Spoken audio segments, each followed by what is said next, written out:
se mettre en couple, ce n'est pas qu'une histoire d'amour, c'est aussi mélanger Oui, des bien sûr. patrimoines. Mm. Et en fait, que vous soyez marié, pacsé ou en concubinage, les incidences ne seront pas les mêmes, qu'elles soient fiscales ou qu'elles soient civiles. En cas de séparation ou de décès, ce ne sera pas la même chose. Par exemple, beaucoup ignorent que si vous êtes pacsé ou en concubinage, vous n'avez aucun droit justement automatique en cas de décès de l'autre. Alors que dans le mariage, vous êtes très protégé, surtout si vous avez le bon régime matrimonial. Donc il faut penser contrat de mariage, il faut penser clause bénéficiaire d'une assurance vie, il faut penser même testament dans certains cas, si vous êtes en pax ou en concubinage. Alors, le couple est installé. Deuxième étape, évidemment, importante dans la vie, l'arrivée d'un enfant. Ça change la donne. Alors, ça change tout, un enfant change tout. C'est même l'un des déclencheurs les plus importants.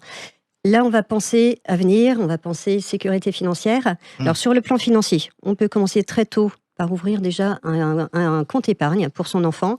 Et il faut savoir qu'on peut ouvrir aussi un contrat d'assurance vie dès la naissance de l'enfant et potentiellement lui adjoindre un pacte adjoint pour protéger en fait les sommes qui seront investies jusqu'à la majorité de l'enfant.